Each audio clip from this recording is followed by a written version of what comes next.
tôi để dương bạn đăng hái tha bằng cô và cho bọn ấy cứ nè na oi tình dây bằng cô cứ kia đăng hái tha và cô lật trên bị thay thân niệm và cô đam nó không chấn lật trên bị thay thân niệm bằng cô rồi có screw đầm bay chặt chấn cứ lật trên bị thay thân niệm ta thay thân niệm vì áp bị vót đọt của đất này thay thân niệm tam put pet hàng chấn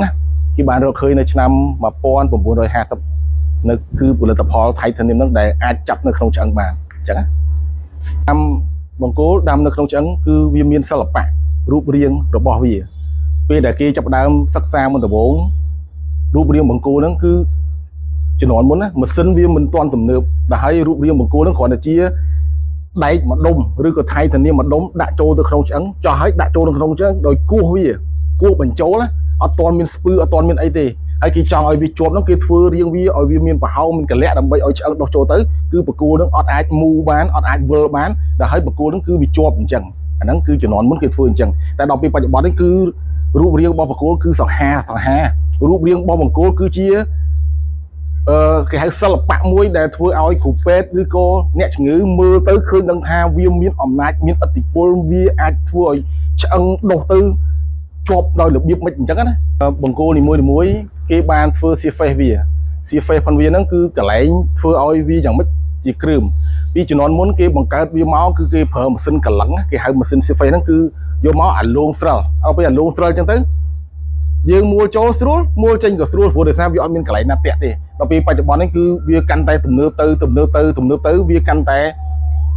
texture ឬក៏សៀហ្វេសផងបង្គោលហ្នឹងគឺវាមានលក្ខណៈគ្រឿមស្មើពីជំនាន់មុនគេធ្វើបង្គោលមុនដំបូងនៅឆ្នាំ1997ក្រុមហ៊ុន Stroman វាផលិតហ្នឹងគឺបង្គោលហ្នឹងគេរកឃើញមុនគេគឺគេបាញ់ខ្សាច់ឲ្យ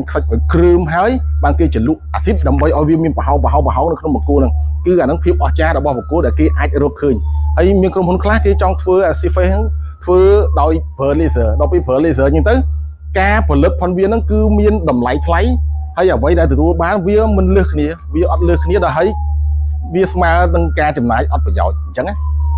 អ្នកផលិតបង្គោលក្រុមហ៊ុនផលិតបង្គោលគេរកទំនប់គេរកវិធីដើម្បីធ្វើឲ្យការដាំបង្គោលឲ្យវាមានគេហៅ minimal invasive បានថាធ្វើយ៉ាងម៉េចឲ្យវាទូចបំផុតឲ្យវាស្រួលបំផុតឲ្យដំបៅនឹងទូចបំផុតឲ្យវាឆាប់ជាលឿនអញ្ចឹងគឺគេធ្វើរបៀបម៉េចដែលឲ្យមកគេមាន surgical guide មានអីអញ្ចឹង surgical guide ទូនាទីវាគឺគ្រាន់តែធ្វើកុំឲ្យវាមានបញ្ហាខ្លាំងកុំឲ្យវាមានដំបៅធំដុំអញ្ចឹងណាហើយគ្រូពេទ្យខ្លះគេអត់បាច់ surgical guide ក៏គេដាំបានដែរព្រោះតែថាឆ្អឹងធំដាំមិនបាច់ចាំ surgical guide ក៏ធ្វើបានដែរគឺអ្វីដែលគេចង់បានគឺធ្វើម៉េចកុំឲ្យការ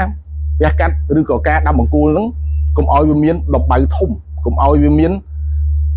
វះកាត់ដេអីច្រើនអញ៉ៃគឺគេចង់ធ្វើអញ្ចឹង implant មាន2ប្រភេទអាមួយស្ងួតអាមួយសើមអាស្ងួតគេបាញ់កាល់ស្យូមគេមិនមែនទៅទេមកទេណាពីដើមឡើយមកគេប្រើតែបាញ់ឲ្យធ្វើម៉េចឲ្យតែគ្រឿមទេដល់ពេលហើយឆ្អឹងដុះចូលលឿនអញ្ចឹងណាតែដល់ពេលក្រោយមកទៀតគេចង់ឲ្យលឿនជាងនឹងទៀតគឺគេបាញ់កាល់ស្យូមទៀតនៅលើស៊ីហ្វេហ្នឹងយើងអត់ដឹងថាគេមានដាក់អីទេព្រោះដោយសារអាហ្នឹងគឺជា secret របស់ក្រុមហ៊ុននីមួយ